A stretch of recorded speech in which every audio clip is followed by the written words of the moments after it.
Hey everybody, it's Kelly from Silly Moon Quilting Co. I hope you're doing great today. Today we're going to talk about the dreaded P word, practice. So in order to get better at anything, we need to practice. Now my one daughter, my youngest daughter, is a black belt in karate, and her sensei used to say, practice makes perfect. And he very quickly corrected us and said that no, that's not the case. Perfect practice makes perfect.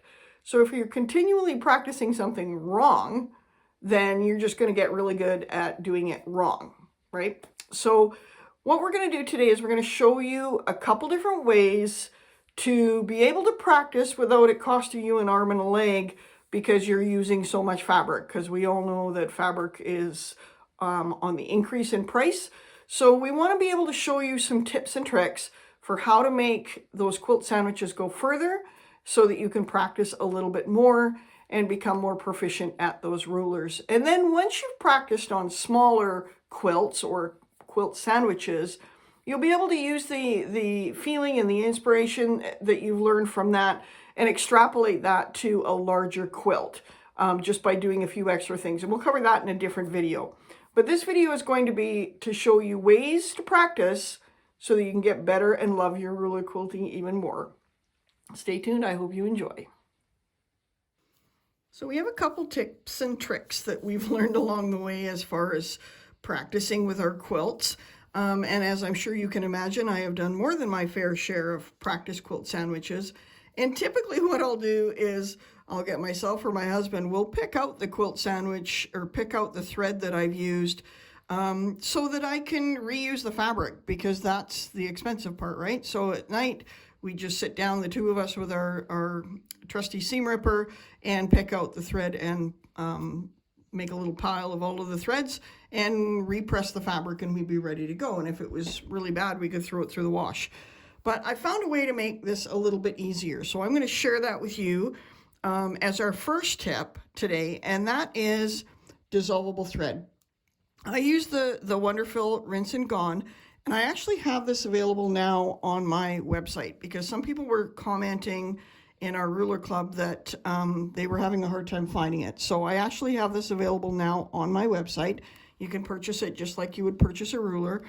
And essentially what you do is you put it in your bobbin and make sure that when you take your bobbin out of your machine, so you do your practice quilt sandwiches and you put the two of them together, the bobbin with the Rinse and Gone and the thread, into a bag and label it, or at least have it all together so that you know that that bobbin has dissolvable thread in it. Otherwise, if you look at it and think, oh, that's just white thread, you're going to end up putting your quilt in the wash after all your quilting and it's going to all dissolve, which for the purposes of a quilt obviously is not ideal, but for the purposes of what we're going to do today is perfect. So basically what we're going to do is put this in the bobbin, and we're going to stitch with different threads up top. I'm going to be using different colors of thread to show you the difference, and a different weight of thread to show you how you can layer your quilt so that you see different things popping off the quilt sandwich, so you get an idea of what your design is going to look like. So we're going to put this in our bobbin, and then once we've done our quilting for the day, we're going to spritz the back with some warm water, just using our spray bottle with some warm water, nothing else, and let it sit for a couple minutes, and then we're going to be able to pull it apart and just take all of the threads off the top, and I'll show you how we do that. So I'm going to put this in my bobbin, and then we're going to get stitching. I have a light green thread that I'm using right now. It's a 40 weight light green thread that I'm going to be using on here, and I'm going to be using our Twisty ruler to start, just to create a base so that we can see how we're going to build this quilt sandwich, so we can see how we practice. Okay, so I'm going to go ahead and get all set up here, and then we'll go and do some stitching. And I've got my bobbin thread in here. I've got the Rinse and Gone in the bobbin. I've got my thread locked, my stitches locked there. The other thing I do when I'm practicing is when I'm on my Q16, I can adjust the stitch length, the stitches per inch. So I bring my stitches per inch down to 8 for sure, and I actually regularly quilt like that, but I also will put it sometimes even lower. So I might put it all the way down to say a 7, just because I'm not worried about those stitches staying on the quilt. I'm worried about just being able to take the stitches out when I'm done. So I've got my Twisty here. I've got my stitches per inch adjusted to 7. If you're doing a tighter design, so if you're doing a whole bunch of little circles, you want to have it at least at a 7, if not even a little higher. Otherwise, you'll end up with kind of loopy looking stitches in there. But for the purposes of this, we're going to practice with Twisty. I just marked with my fingernail, actually, a quick line across here, just so that I've got my reference point with Twisty. I'm going to lift my ruler, bring my ruler foot down, line up that center line, and there's lots of other videos with Twisty. I'm just going to put my gloves on. I'm not going to get too much into the explanation of the rulers for this class, or for this video, but you'll get the idea. So I'm just going to hold on to my ruler, and I'm going to quickly stitch this.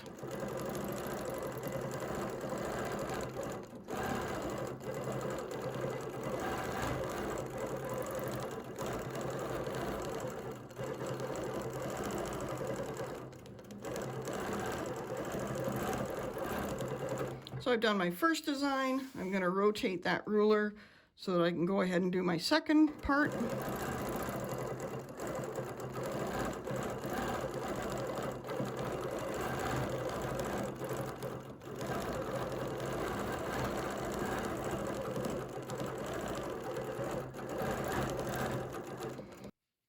I've got room here. I'm going to do one more Twisty, so just turn it around this way and do one more. I'm going to go ahead actually, and I'm going to finish this whole quilt sandwich with Twisty, and I'll show you what that looks like, and then we'll come back to the next one, because there are other videos using Twisty and explaining it, and the purpose of this is more to show you how to layer this. So I'm going to go ahead and finish all these Twisties, and then I'll come back, and then I will show you what the next layer looks like. Okay, so now we've got our Twisty all over here. And you can do any design. All of this applies for any design. This is actually a fun way to layer your quilting as well, but this is for practice sandwiches, so that's what we're going to focus on today. So we've got our Twisty all over our design. You can see the thread is light. It creates some lovely texture. A great way to practice because your thread kind of blends. If I were to use even a blue thread on this, you would really see that it just blends and we end up with some really great texture. Super fast design and way to finish your quilts. So what I've done now is I've switched my thread to a bright pink thread. So neon pink, and I'm going to switch to our picket fence ruler. A little bit different. I'm going to start in the same spot because what I want to show you is how this looks as far as layering. Now, I do still have the Wonderfill dissolvable thread in the bobbin, which is good. Use the same lines, line everything up. And this isn't really a tutorial on how to use picket fence. There's other videos on that, but this is just more to show you how you can layer stuff and save some fabric when you're doing some practicing.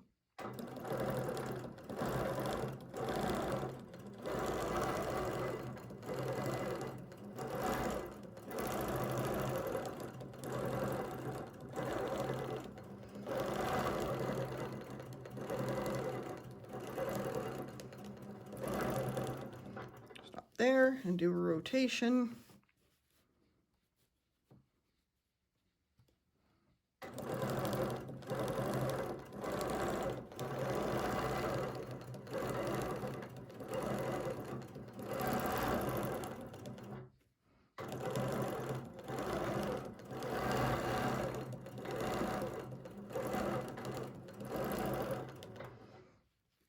So we've got 2 rows there of picket fence. And what I want to show you with this, I'm going to turn this whole thing around, is that when you're looking at this, we've got in the background, and I'm hoping this shows up on the camera here, but we've got our background, and I feel like it's not showing up great on here. Let me zoom in, maybe it'll help. So when we've got our background, which is one color, when we go a darker or a brighter color on top, that is what is drawing our eye. So when I'm looking at this, the twisty part fades into the background. The bright pink picket fence moves to the front. So when I'm practicing, I can see that that's a little more obvious. That's the one that I'm working on now. So I know that that is a different design than the one I'm doing below. And hopefully that's translating okay here. I know the camera doesn't always pick up the colors really well. So, but know that as I'm looking at this, this is a light yellow, or light green rather, and this is a bright pink. So it very easily pops off the top there. So I'm going to show you again. I'm going to switch to a different ruler. And because this is a practice, I don't need to worry about lining everything up.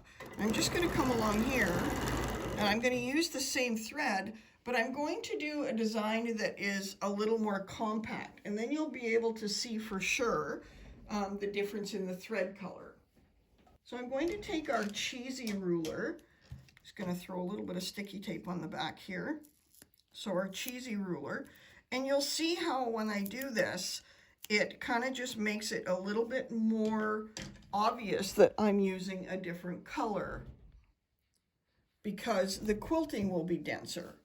So I'm going to choose the 3/4 inch circle, and I'm going to do a few in a row. So I can also change the depth of that or the thickness of that just by doing a second or even a third line. I can change how thick that appears, and now you can see it's really starting to look pinker than it did before. And because we're using that ruler, we can do a whole bunch of those circles as long as we're keeping that ruler steady, right? As long as we're not moving the ruler, we'll keep stitching pretty close to the same line. So I can then turn this and go this way.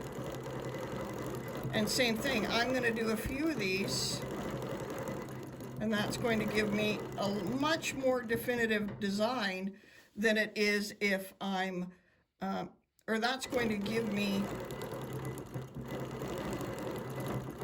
this is going to show how I can easily change the color or the look. So you can see there that that really shows up. So the pink and doing it a little heavier is what's pronounced. So this is expanding the amount of time I can use my quilt sandwich. So I'm going to now switch to a different thread. So these are both 40 weight threads, but different colors. So I'm going to switch to a 12 weight thread, and you can see again how you can layer that on top. The idea behind this video is to show you that you can layer on one practice sandwich. And then we're going to show you what that thread, the dissolvable thread does. So we're going to layer this so that we're looking at different views, which means as we're repeating this, we don't need to change our top, our backing, or our batting. So we're saving a little bit of money that way. So just give me 1 second, and I'm going to swap this thread out to something a little bit heavier. Okay, so I've switched out to a 12 weight purple thread. It's Spaghetti from Wonderful. You all know that I love that thread. One of my favorites when I'm quilting because it really just shows some nice definition. So I'm using a dark purple. I'm going to use Twinkle C for this one, and we're going to make a couple little different stars with our own meander rather than pulling in Twisty, just to show you how that kind of pops on this. So I'm going to start here and do some again, there's lots of videos on how to use the twinkles. Comes in 3 sizes, but we're going to use this here. So I'm going to do my first row, or first one, and then rotate my ruler, line up the line I just stitched underneath the line on the ruler. And then just keep going around to create the star.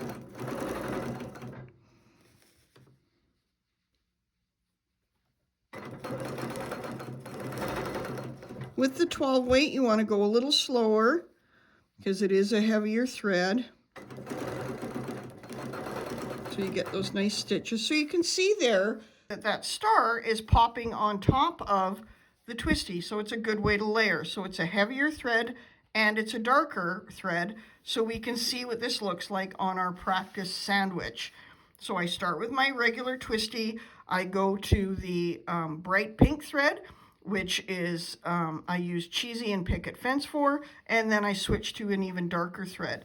Now, just as a little aside here, this is one of my favorite ways to get a quilt done fast. I'll take one of our rulers like Twinkle C, or any of the Twinkles, or the Cupids, or anything that's an actual shape ruler, and I'll do my star, and then I'll do a nice slow meander, and then I'll pick that spot up, and I'll do another star here. It's just a really fast way to make it look awesome and look like you've done something professionally, had something professionally quilted. Because you're using rulers, every one of your stars is going to be exactly the same. And then rotate that again, and then back to where I started. So you can see there, I've got two lovely stars with a little hook on there. But because this is a practice sandwich, that's what my eye is drawn to, is the dark and the heavier thread. So I'm going to break my thread, and I'm going to switch locations here, and we're going to talk a little bit more about this. Okay, I've switched locations here. Take these gloves off. And I'm not sure how well this is actually showing up on the camera, but you can see here we did the lighter color with Twisty in the background. Then you can see the picket fence. I'll bring that up, maybe that's easier to see.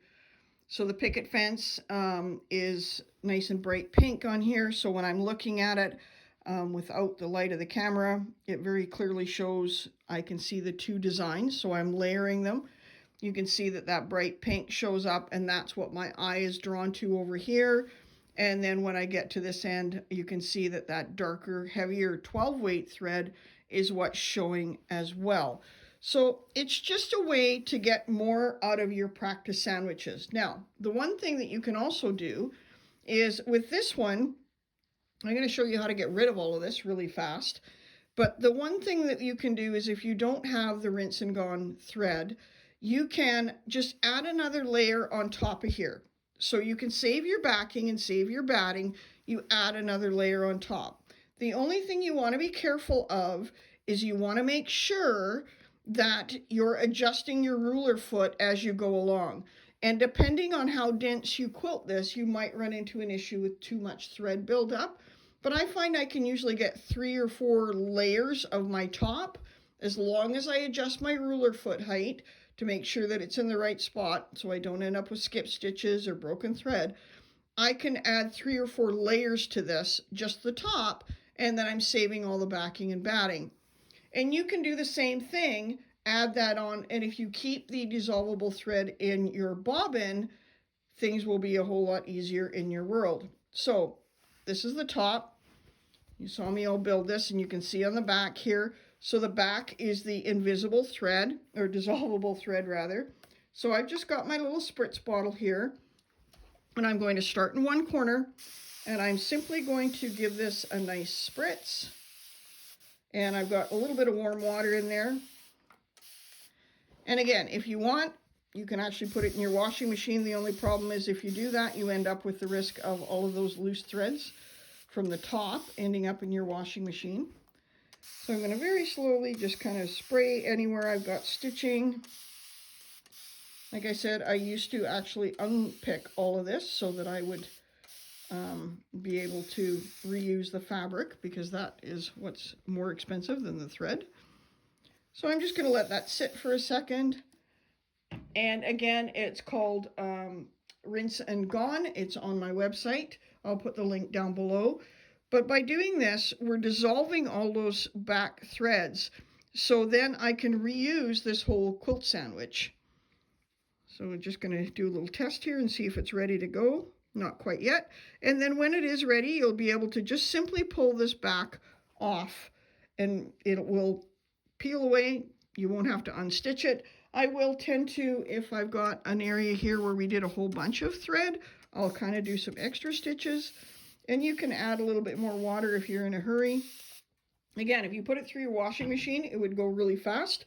It would come out all dissolved, but then you end up with the risk of all of these top threads being in the way.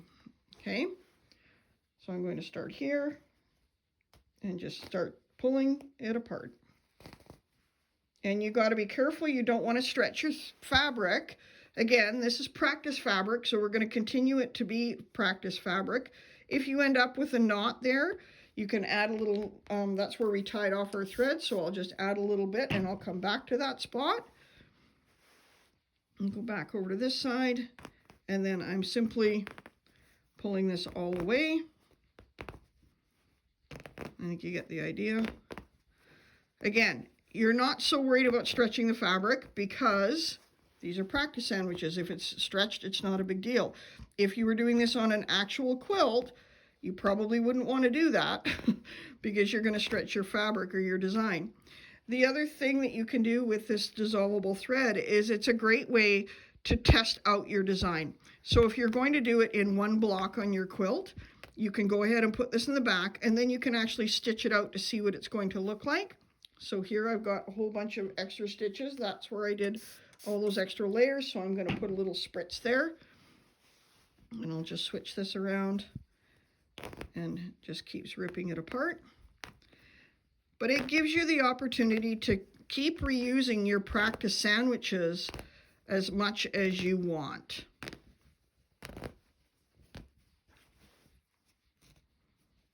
There we go. You can see it's all just kind of pulling away. And you may need to, it looks like I missed spritzing that corner, so I'll add a little bit more there. And if you need to, you can just add a little bit more water. I find warm water works a little better. Missed that spot too. So you want to give it a good spritz. You could actually dunk it right in water, but I don't want to do that because I don't want it to be soaking wet, because when I'm done this, I'm just going to take it to my iron, give it a press, and I'm good to go again. So there we go, just ripping it all apart. So I'm going to be left with my backing and my batting and my top that I can reuse. So this is where I had done all of that extra stitching, and you can see with a little extra water, it just all comes apart.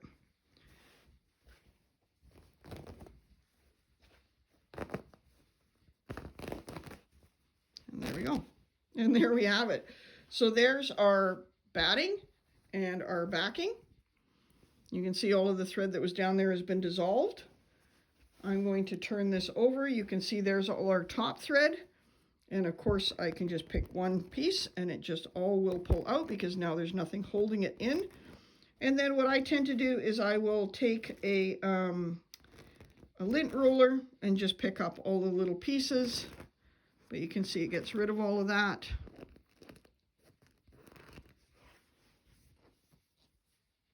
And there we go. We'll give this a press up, or give this a quick press, pick up all those little bits and sods, and we've got a whole new quilt sandwich. So there you go. That's a really quick and easy way to practice your quilts, practice your quilt sandwiches, or that's a really quick and easy way to get the most out of your quilt sandwiches. As you can see, we've still got all of our fabric fully intact. Perhaps a little bit stretched in the back, but not a concern if I'm using these as practice quilt sandwiches. So I hope you enjoyed that tutorial. So I hope that you found some useful techniques in there, something maybe you hadn't thought of about extending your practice sandwiches and making them last longer for you. Full disclosure, the one idea about the different colors of thread, that was not mine. I cannot for the life of me remember who told me that, so credit to whoever told me that. But I thought I would put all of these techniques here in a video to show you just some different ideas of how you can create some more designs on your quilt sandwiches and not have to go through quite so much fabric.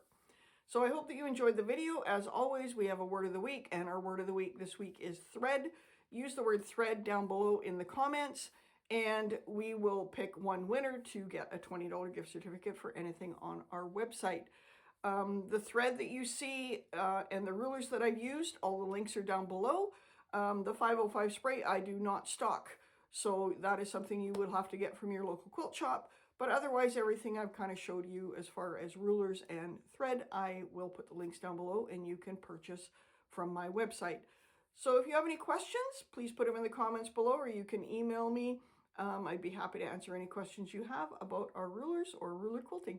Thank you so much, everyone. I really appreciate it. Please remember to like, share, and subscribe. Really important to us and our channel. Have an amazing day.